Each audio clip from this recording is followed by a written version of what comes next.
Bismillah, alhamdulillah. Mga kapatid, sa pananampalatayang Islam, tayo po ay nandito na naman sa ating live upang magbahagi sa inyo ng ilan sa mga kaalaman patungkol sa ating pananampalataya. So ang ating pong naihanda na paksain ngayong gabi ay patungkol sa ating mga intensyon. At alam naman natin na isa sa mga nagiging dahilan upang matanggap ang ating mga gawain ay walang iba kung hindi ang intensyon natin, no? Kaya ang hadith na ito, inshallah mga kapatid ko, sa pananampalatayang Islam ay makatulong sa atin upang tayo ay magkaroon ng tamang pag-iisip, tamang intensyon sa ating mga gawain. Ang hadith na ating babasahin ngayong gabi mga kapatid sa pananampalatayang Islam ay isinaysay ni Amir al-Mu'minin, Abi Hafs Umar bin al-Khattab radiyallahu an. Siya yung ikalawang pinuno ng mga mananampalataya. Sino siya? Si Abu Hafs.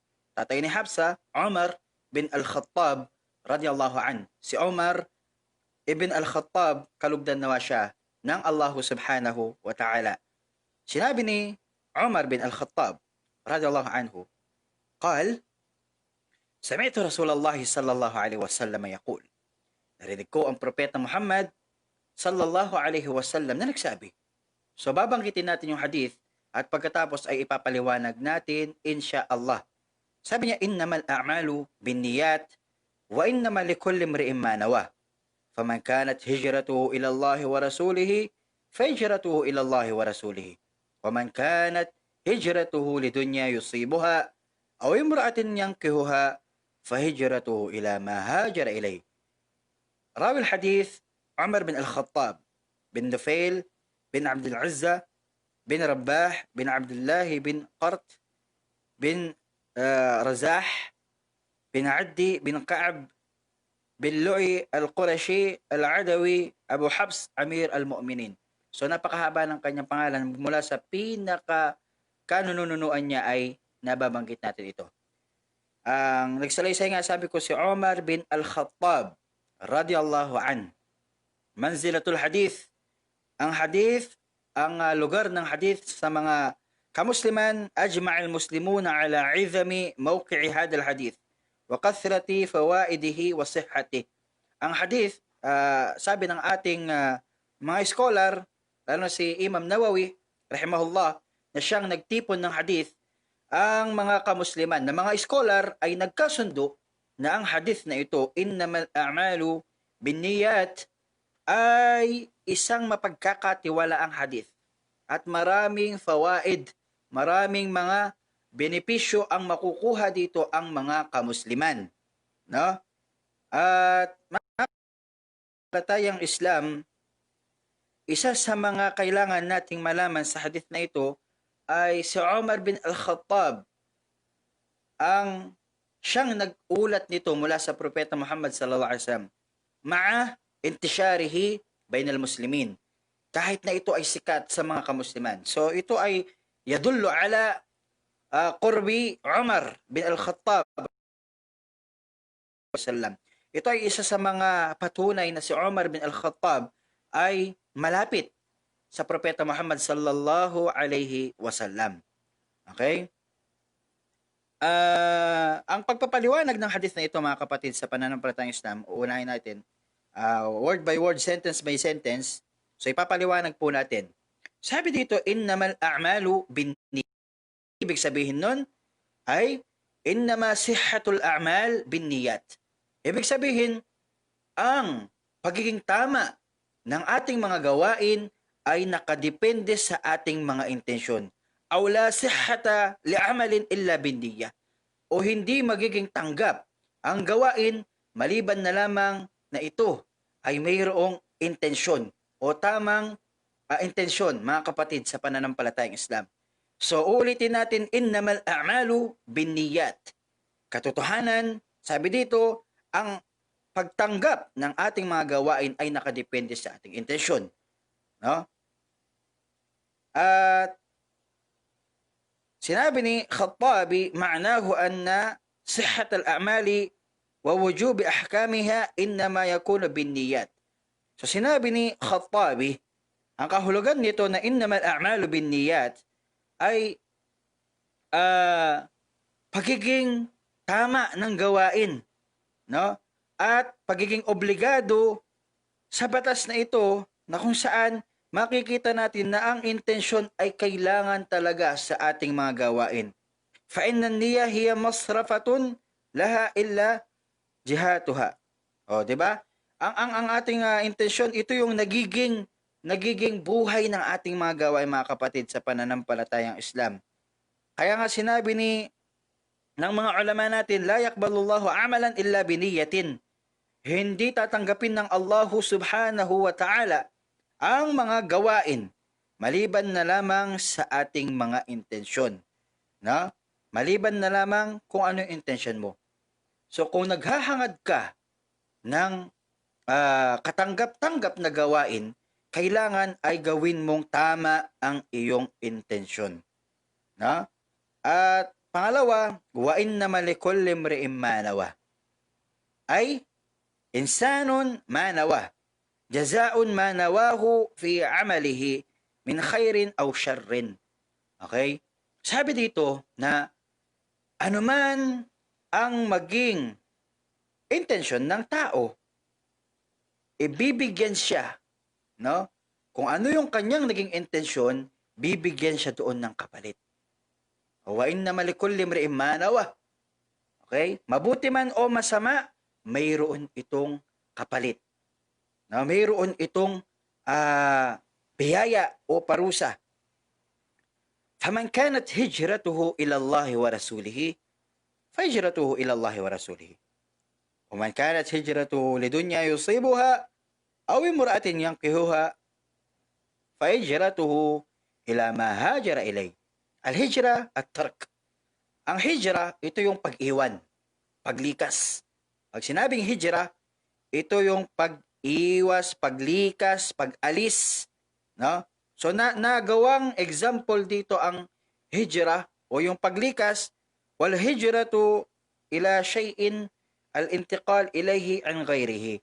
So ang hijra ay paglipat mula sa bagay mula sa lugar papunta sa panibagong lugar. Wa fi syara' tarku ma nahallahu an. So sa literal na kahulugan ng hijra, ito yung paglikas.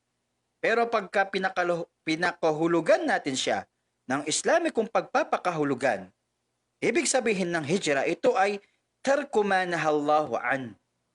Okay? Ito yung pag-iwan sa kung ano yung mga ipinagbawal ng Allah subhanahu wa ta'ala.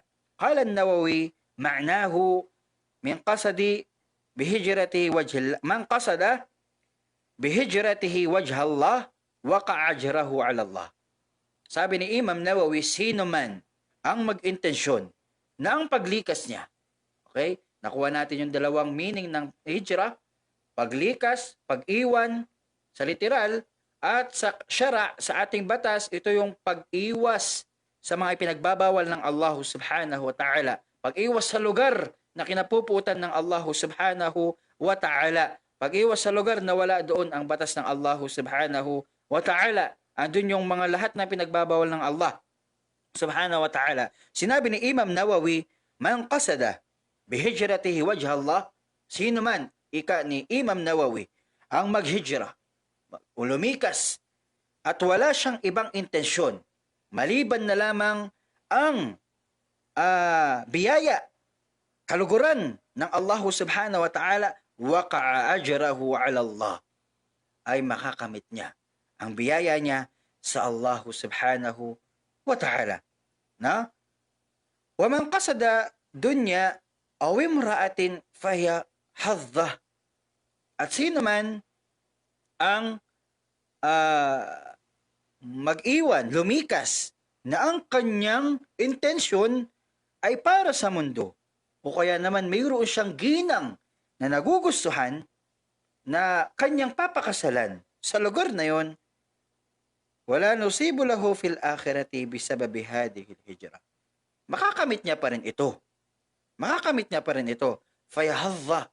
Ito ay makakamit niya, no? Lakin, ngunit, mga kapatid, sa pananampalatayang Islam ay walang sino man ang makakamit niya ang kabilang buhay. Mga kapatid sa pananampalatayang Islam, ang pagiging tama ng ating mga intensyon ay nakakatulong sa atin. Una, na maging tama ang ating mga gawain at maging katanggap-tanggap, no? Kung hindi magiging tama ang intensyon natin, ay magiging walang saysay ang ating mga gawain. So, dito pa natin makikita yung tamyiz na tinatawag, yung pagtitimbang. No, dito natin sa pamamagitan ng intensyon matitimbang natin kung ano ang ating gawain, no? So ito yung pagtitimbang sa ating mga gawain. Mga kapatid sa pananampalatayang Islam, alam natin na marami tayong mga ginagawa na pagsamba at minsan hindi natin maiwasan, pero kailangan nating gawing tama ang ating intensyon.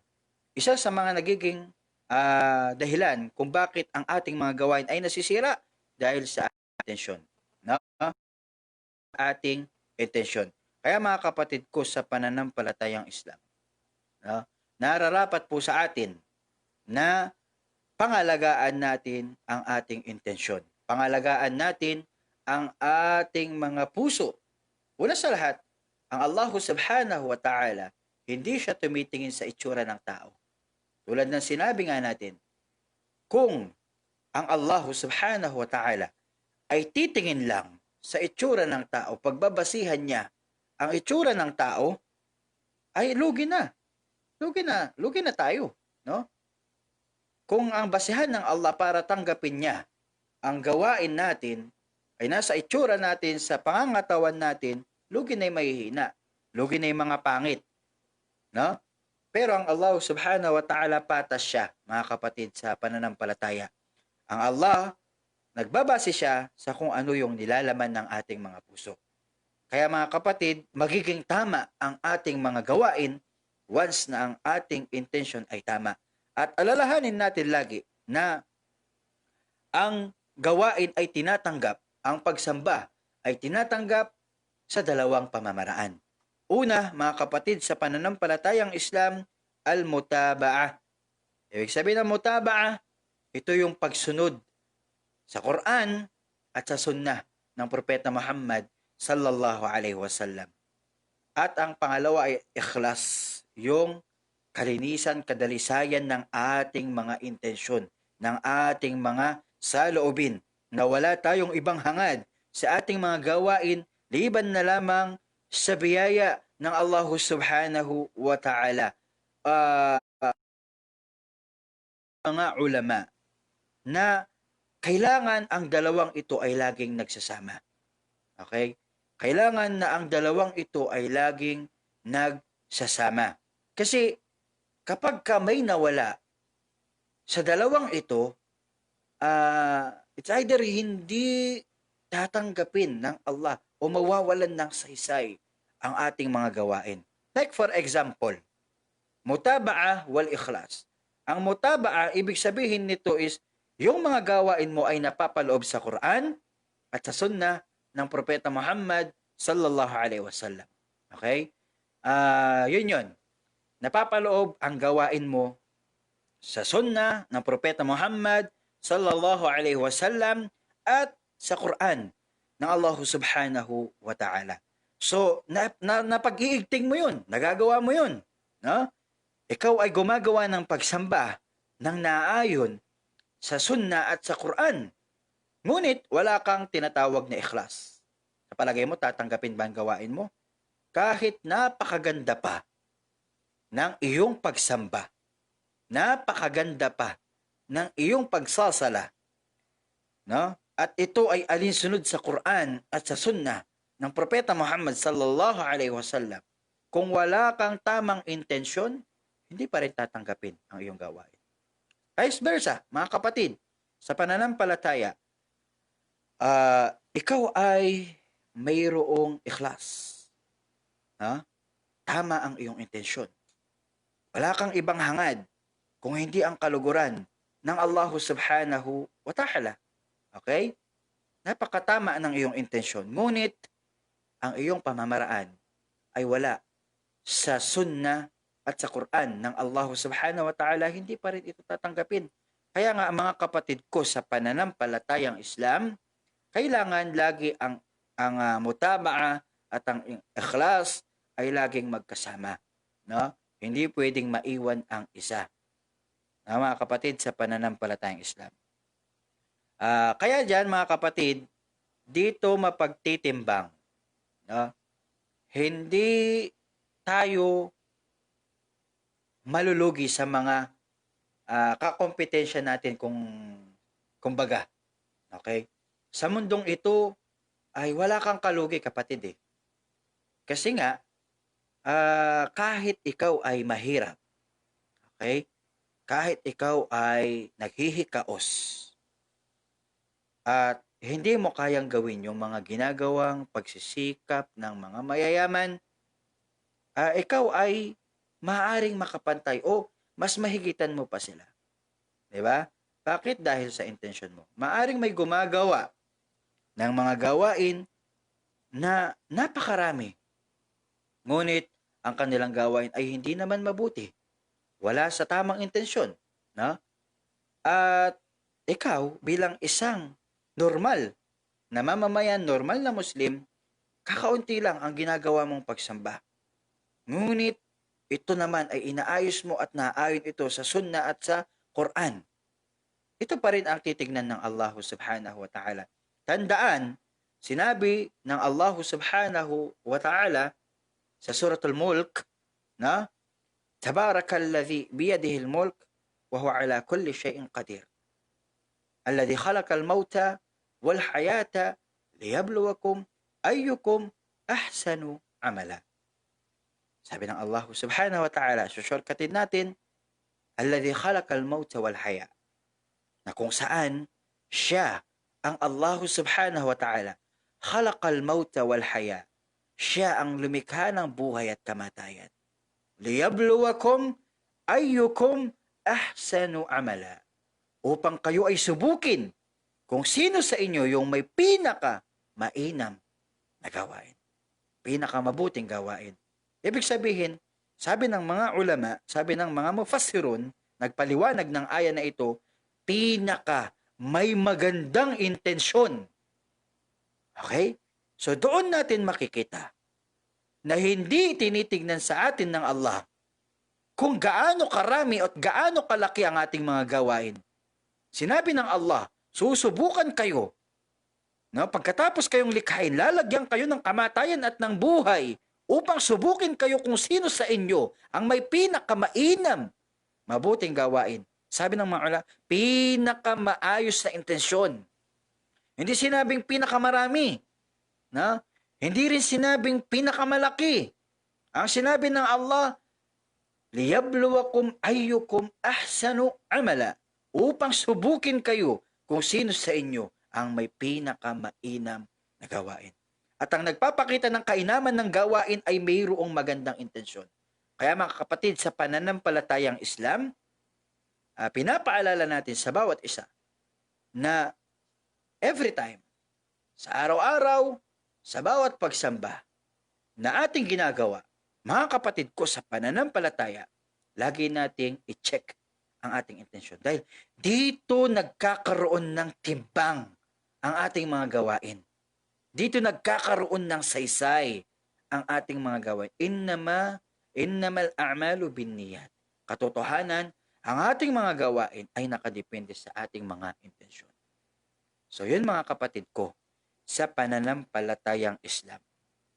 Kahit na pa ikaw, na, gaano man karami ang gawain mo, ngunit hindi naman tama ang iyong ginagawa.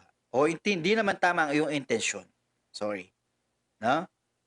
Ang intensyon mo ay upang purihin ka ng mga tao. Makukuha mo yun. Kaya nga sinabi, wa innamal likulli imri'in ma nawa. Makakamit mo kung anong intensyon mo. Mabuti, masama, mayroon ka. Okay? Diba? Makakamit mo yun. Kung ikaw ay nag-intensyon na pang makamundong bagay, makakamit mo yun. Pero wala ka nang makakamit sa kabilang buhay. Diba? So, sinabi rin ng Allah subhanahu wa ta'ala yan sa banal na Quran, mga kapatid, sa pananampalatayang Islam. No?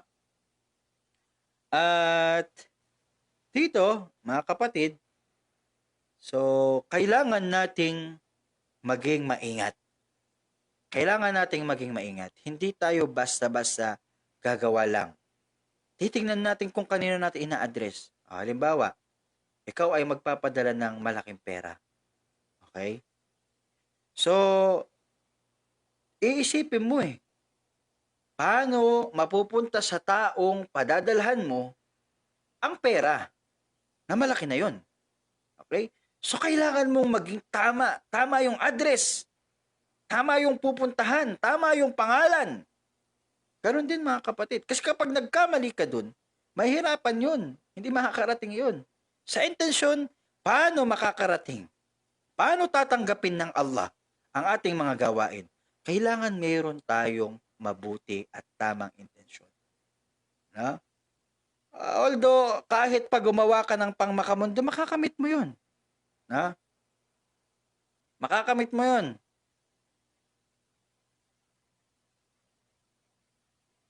Dahil sinabi yun ng Allah subhanahu wa ta'ala sa banal na Quran, kahit dito sa hadith, mga kapatid, sa pananampalatayang Islam, makakamit natin yun. Gusto mo ng papuri? Pupurihin ka ng tao. Pero, huwag kang umasa na mayroon kang makukuha sa kabilang buhay. Mayroon isang hadith na isinalaysay na sinabi dito na unang tatanungin sa araw ng paghukom ay yung tatlong tao. Okay, yung tatlong taong ito, mayroon silang pagkakamali sa kanilang mga intensyon. Una, yung tao na nag-aral. Okay? Nag-aral siya, nagbasa siya ng Quran, nag-aral siya ng Quran, tapos itinuro niya yung Quran. Harap siya sa Allah subhanahu wa ta'ala. Sabi ng Allah, anong ginawa mo sa iyong kaalaman na ipinagkaloob sa'yo? Sabi niya, ako'y nag-aral, ya Allah, para sa'yo. Ako'y nag-aral para sa'yo. At ako ay nagturo para sa'yo. Ang sasabihin ng Allah, sinungaling ka. Dahil alam ng Allah, intensyon natin sinungaling ka. Bagkus, ikaw ay nag-aral, ikaw ay nagturo, upang sabihin nila na ikaw ay magandang boses, magaling magturo, upang gano'n lang. Gagawin sa kanya, itatapon siya sa naglalagablab na apoy ng impyerno. Allahu Akbar. Pangalawa, tao na kung saan meron siyang kayamanan. Yung kayamanan na yun, ibinigay niya. Ipinangkaw ang gawa niya. Pero mali yung intensyon niya. Haharap siya sa Allah subhanahu wa ta'ala sa araw ng paghuhukom. Tatanungin siya ng Allah kung anong ginawa niya sa mga biyayang iyon. Sasabihin niya ang totoo. Ito ay ibinamahagi ko, ya Allah, para sa landas mo. Pero sasabihin ng Allah, sinungaling ka. Kasi bakit? Hindi tama ang kanyang intensyon. Sinabi lang niya o ginawa lang niya yun upang masabi ng mga tao na siya ay matulungin, siya ay mabait. Allahu Akbar. At mayroon pa, pangatlo, tao na ibinuwis ang kanyang buhay alang-alang sa kaluguran ng Allah subhanahu wa ta'ala. Haharap siya sa araw ng paghukom. Haharap siya sa araw ng paghuhukom. Tatanungin siya kung anong ginawa niya. Sabihin niya, siya ay nabuhay, siya ay nakibaka, hanggang siya ay malagutan ng hininga. Pero sasabihin ng Allah, sinungaling ka, at siya ay sasabihan na, sinungaling ka, ginawa mo lang yan dahil siya gusto mo masabi na ikaw ay matapang.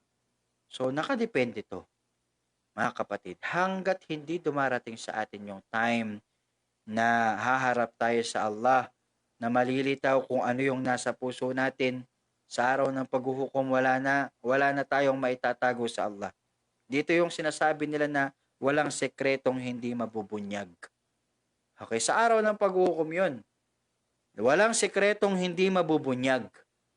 Sa araw ng paghuhukom, walang sekreto ang hindi mailalabas. Lahat yun mailalabas, mga kapatid. Kaya pag-ingatan natin yung kahit na ang dharra, ibig sabihin, kasing liit na atom na nasa puso natin na sekreto, o ano pa man yan, ito ay mabubunyag. Kahit anong gawain na kasing liit, sa puso man yan, ito ay mabubunyag. Kaya mga kapatid ko, sa pananampalatayang Islam, Innamal a'malu binniyah. Ang ating mga gawain ay nakadepende sa ating intensyon. Wa innamal likulli imri'in ma nawa. At bawat tao, no, ay bibigyan ng biyaya sa kanyang intensyon. Pero may paalala lang ako mga kapatid sa pananampalatayang Islam. Mayroong mga tao na parang napakapilosopo nila pagdating sa bagay na to. No? May mga tao na parang napakapilosopo nila. Especially yung mga nahihilig sa paggawa ng kasalanan. Okay, lantad na kasalanan ha. Yung sinasabi ko dito. May mga tao na ito'y paglilinaw lang. Kasi baka sabihin natin, oy, depende naman pala sa intensyon ko yan eh. Okay? Wag mo kong husgahan. Dito na lumalabas yung sinasabi nila na, wag mo kong husgahan. Hindi mo alam intensyon ko. Yes, hindi natin alam ang intensyon mo. No? Pero wag mong gawing pananggalang yun upang gumawa ka ng lantad na kasalanan. Okay? Makikita mo yung mga kamusliman. May mga Muslim na babae. Wala silang hijab. Naka-skinny jeans sila. Tapos kapag sinita mo sila, magagalit sila, sasabihin nila, uy, wag mo ko sitahin. Hindi mo alam ang intensyon ko. Kung bakit ko ginagawa to. Pinapananggalang nila ang innamal a'malu binniyah. Ang gawain ay nakadepende sa intensyon. Para mailusot nila yung mga desire ng kanilang mga sarili. Matakot tayo sa Allah subhanahu wa ta'ala. Okay? May mga tao na kung saan gagawa sila ng kasalanan na lantad. At gagamitin nila ang innamal a'malu binniyah. Ang ating mga gawain ay nakadepende sa intensyon. Huwag mo kong husgahan dahil hindi mo alam ang intensyon ko. Wrong. Mali yun, kapatid. Sa pananampalataya. Mali. Nasabihin mo yan. Huwag mong ilusot ang mga haram. Ang mga desire ng sarili mo. Bulong ng syaitan yan. No? Bulong ng satanas. Nang sa gayon, ay hindi mo mapansin na ikaw ay unti-unti niyang nalilinlang. Okay? Ay mga kapatid, sa pananampalataya, ang satanas ay mayroon siyang mga footstep. Mayroon siyang mga plano. Paano niya ma-penetrate ang tao? Madala sa kasamaan, sa pagkakasala. Okay? Bigyan na lang natin ng example. Okay, ano na to, labas na to sa ating topiko. Magbigay tayo ng example. Yung mga nabuhay na 5 tao na salihun, mga mabubuting tao sa panahon ni Nuh alayhisalam. Nabuhay sila, 5 sila, napakabait nila, matulungin, at suddenly namatay sila. Okay? So pagkamatay nila, si Shaitan ay pumunta sa kanila sa anyong tao at sabi niya sa mga tao, huwag kayong malungkot. Kung nalulungkot kayo, gawin nyo, gumawa kayo ng mga imahe ng mga taong kinabibiliban ninyo, mga tao na kung saan nakagawa sa inyo ng kabutihan at ilagay ninyo sila doon sa lugar kung saan madalas silang magtipon-tipon, magsama-sama at mag-usap-usap. Sa madaling salita, ginawan ng mga tao yun. Okay? Khotwa. Ito yung step. Now, step ni Shaitan. Mga plano ni Satanas. Paano niya tayo malilang? So, sa madaling salita, ang mga tao, gumawa ng rebulto, gumawa ng imahe, at nilagay nila yung mga rebulto na yun kung saan nagtitipon-tipon, nag-uusap-usap ang mga tao na kinabiliban nila, nakagawa sa kanila ng kabutihan, at nakagawa sa kanila ng malaking tulong. Inutusan ba sila ni Shaitan na sumamba doon? No, hindi. Sabi ni Shaitan, para mawala yung lungkot nyo, para mabawasan yung inyong mga kapighatian sa inyong mga sarili sa pagkamatay ng mga taong mababait sa inyo, gawan nyo sila rebulto. At doon mababawasan ang inyong mga hinagpis. Mababawasan ang inyong mga kalungkutan. Okay? So ginawa yun. Pero hindi naman sila inutusan na sumamba. Okay? Alam ni Shaitan na ang panahon ay lumilipas at ang mga tao ay nawawala, napapalitan. No? So nangyari, nawala ang mga taong nakakaalam kung bakit tinayo yung imahe na yun.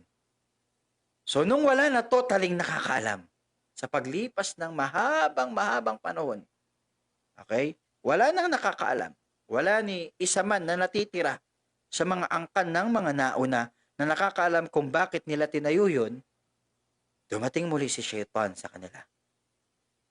Sabi ni Shaitan, alam niyo ba kung bakit yan tinayo ng mga ninuno nyo? Sabi ng mga tao, ni isa sa amin wala nakakaalam. Hindi namin alam yan. Basta nakikita lang namin sila dyan. Andiyan sila. So wala kaming idea bakit sila nandyan. Sabi ni Shaitan, kaya yan nandyan dahil yan ang sinasamba ng mga ninuno nyo. Diyan sila humihingi ng biyaya. Diyan sila humihingi ng kapatawaran. Yan ang sinasamba nila. Yan ang dinadakila nila. At ang mga tao, nagsimula silang gumawa ng pagtatambal sa Allah. Allahu Akbar. O, dito tayo, balik tayo. Innamal a'malu binniyat. Depende sa intensyon. Okay? Madalas marinig natin ito sa mga kapatiran nating Muslim. Gagawa sila ng lantad na kasalanan, tapos pag sinita mo sila, sasabihin nila sa'yo, Brad, sis, hindi mo alam ang intensyon ko. Huwag mo akong husgahan. Pero lantad na yung kasalanan na ginagawa niya. Okay? Hindi siya naghihijab. Hindi siya... Paano? Diba? Hindi ka maghihijab, hindi ka mag-aabaya, hindi mo gagawin yung mga kautusan sa Islam, tapos sabi mo, depende sa intention. Tapos, nag-i-enjoy ka sa pag-iwan ng mga bagay na yon. Masaya ka, hindi ka man nakaramdam ng takot sa Allah. Tapos sabihin mo, huwag kang husgahan. Hindi mo alam. Oo, hindi natin alam intensyon. No? Pero huwag mong gawing pananggalang yun para manatili ka sa kasalanan na ginagawa mo. Lantad pa. Ha? Diba? Lantad ka pang gagawa ng kasalanan. Tapos sasabihin mo, huwag mo akong husgahan. Diba? Parang ginawa mo na sinaksak mo yung isang tao sa public place. Tapos sabihin mo sa pulis, huwag mo akong hulihin.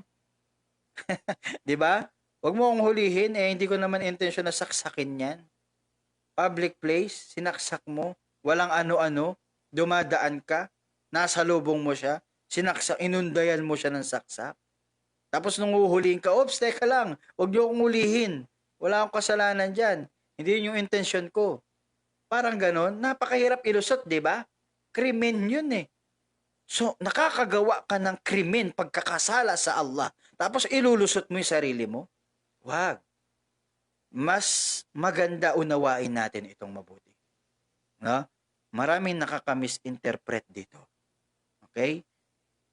Andito na tayo sa hindi natin alam ang intensyon ng bawat isa. Pero please, mga kapatid sa pananampalatayang Islam, no? Avoid yung paggawa ng kasalanan sa lantad.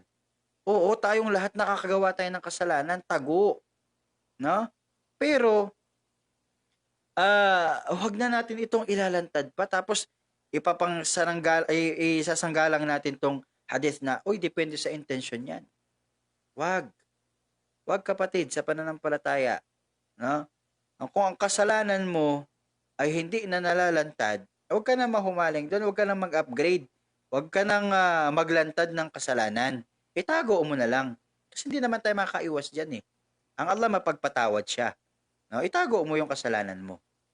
No? Pero yung tipong ilalantad mo siya, tapos nahuhumaling ka sa ganung gawain, sasabihin mo na depende sa intensyon, mga kapatid, sa pananampalatayang Islam, kailangan nating i-check ang ating mga puso at ang ating kaalaman patungkol sa ating pananampalataya. Dahil maaring mayroon ng sakit ang ating puso. Hindi na siya nakakaunawa ng tama. No, hindi lang katawan ang nagkakasakit. Hindi lang mata ang nabubulag. Hindi lang tenga ang nabibingi. Bagkus mas matindi ang pagkabingi at pagkabulag ng puso, mga kapatid. Hindi lang sa pag-ibig, ito na naman. Baka sabihin nila, pag-ibig, pag-ibig, pag-ibig. Okay? Pag pinag-usapan kasing puso, puro pag-ibig na yung nasa isip ng mga tao eh. Ano ba naman yan, mga kapatid? No, marami sa atin, pati mga Muslim ngayon, puro pag-ibig. Hayaan nyo, darating ang mga pag-ibig na yan. Okay? Darating yan, mga kapatid, sa pananampalatayang Islam. So, dito puso natin, nabibing yan, nabubulag yan. At kapag hindi tayo nag-aalaala sa Allah subhanahu wa ta'ala, mabibing yan, mabubulag yan. Darating sa point na gumagawa ka na ng mali, pero hindi ka nakakaramdam ng takot sa Allah. So, makakagawa tayo ng mali. No? Pero yung sasabihin natin dito sa point na gagamitin natin ang hadith na depende sa intention ko to, Brad. Okay, wag mo akong husgahan. So, wag tayong darating sa punto na ganun. Kung ayaw mong mahusgahan, sabi nga, huwag kang gumawa. Mali namang husga. No? Pero kung ikaw ay gagawa ng dahilan para mahusgahan ka, ikaw sa sarili mo, ang gumagawa ng dahilan para husgahan ka ng kapwa mo, ikaw rin naman naghatid sa kanila para mahusgahan kanila. Okay? O ito, bigyan kita simpleng example. Okay? Pumunta ka sa SM. Sa SM.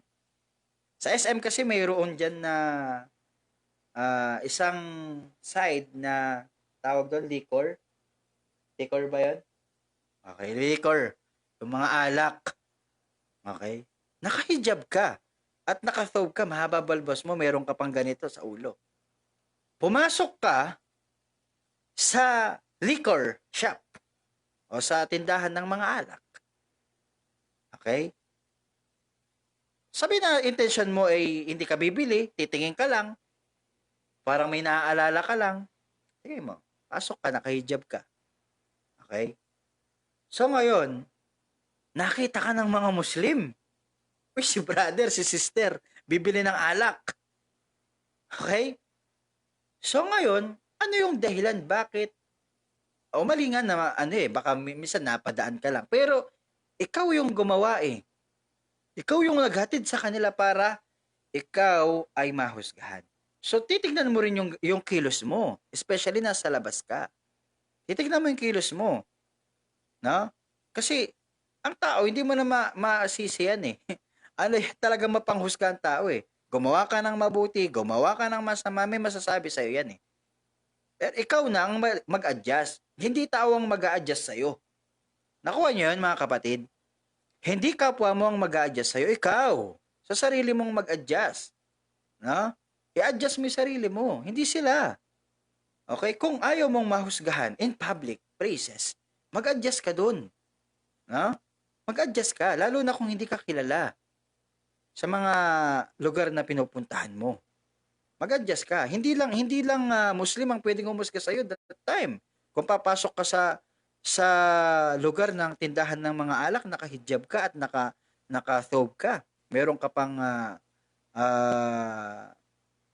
sa ulo. Hindi lang mga Muslim, pati mga Christian, pwede pala sa mga Muslim ang uminom ng alak. Ganun agad iisipin nila eh. Inom agad, hindi ka pa umiinom, tumitingin ka pa lang. Ang sasabihin ng tao, pwede pala sa mga Muslim uminom ng alak.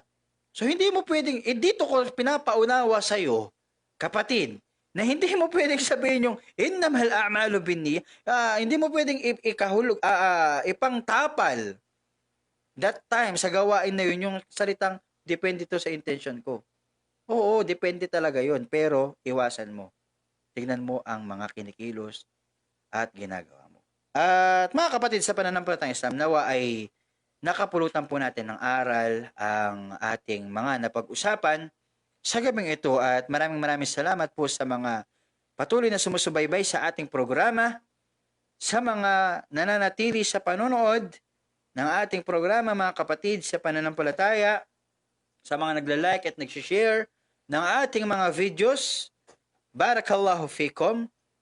Kayo na ay biyayaan nawa ng Allah subhanahu wa ta'ala. At sa mga kababayan natin na hindi pa mga Muslim, nawa ay gabayan tayo pare-pareho ng Allah sa tuwid na landas. Inshallah. At hanggang dito lamang po, wa akhiru da'wana anil hamdulillahi rabbil alamin.